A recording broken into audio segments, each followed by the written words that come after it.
La langue française est suffisamment riche pour que toute chose puisse être définie de manière juste.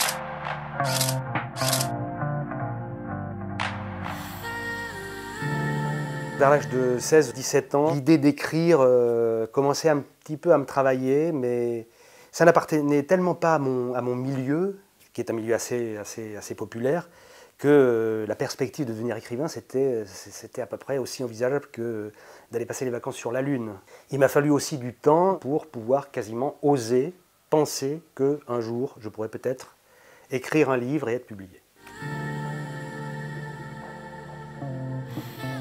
Je recherchais comme disent les romanciers du 19e, un type, mais un type très contemporain, un peu l'équivalent de la Laurette au 19e siècle.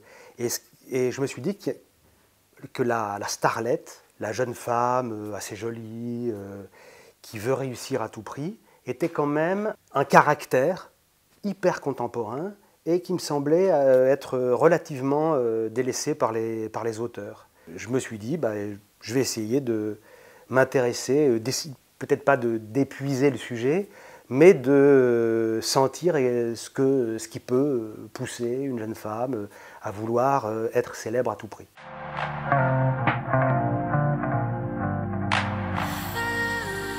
J'ai jamais ressenti une sorte d'émotion particulière, sinon la joie d'écrire, enfin, l'espèce de jubilation. Là, il y a certains moments où je me levais de mon siège, je ne vais pas dire que j'ai trépigné de joie, mais enfin je sentais que physiquement, parce que c'est quand même un livre aussi qui a des passages très très drôles, je sentais que là, ça me rendait assez joyeux.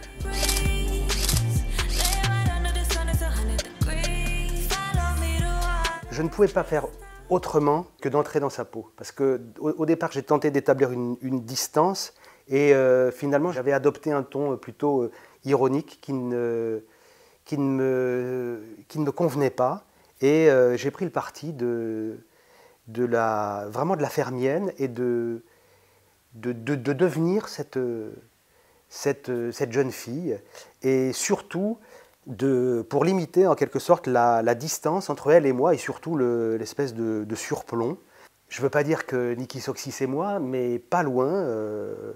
J'ai fini par lui donner ma date de naissance, par lui donner des souvenirs qui me sont personnels, et puis tout un ensemble de petites choses qui m'ont permis d'entrer totalement dans ce personnage. J'ai même pu lui donner une épaisseur psychologique que je ne pensais pas atteindre, parce que c'est une fille dont la trajectoire n'est pas linéaire.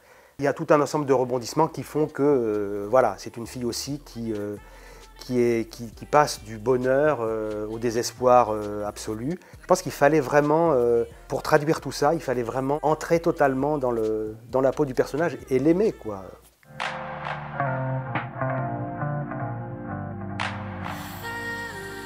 Quelque chose que je fais dès le lendemain, qui est d'en commencer un autre. Sans quoi, l'exaltation d'avoir fini un livre, chez moi, dure à peu près une dizaine d'heures.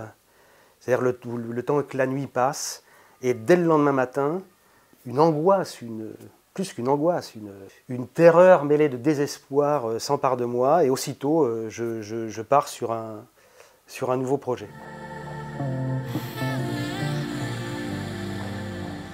Le style qui est à peu près assez identifiable, qui est le mien, au début me paraissait pas très adapté au sujet, parce que je me disais une langue très élaborée pour évoquer finalement une fille qu'on pourrait qualifier parfois de superficielle dans un monde qui l'est aussi. Est-ce que finalement les deux sont miscibles, comme on dit, des liquides. Et en définitive, je me suis dit que oui, on pouvait, après tout, se saisir de sujets assez triviaux, avec une langue très recherchée, et qu'au contraire, je trouvais que le personnage, ça lui conférait en quelque sorte des lettres de noblesse, et je trouvais que finalement, dans cette espèce d'écrin un peu rococo, et elle passait parfaitement bien.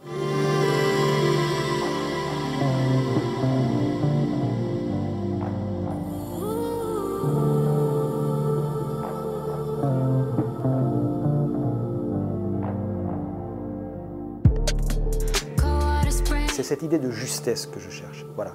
essayer de ne pas être flou, mais d'être au contraire précis et juste.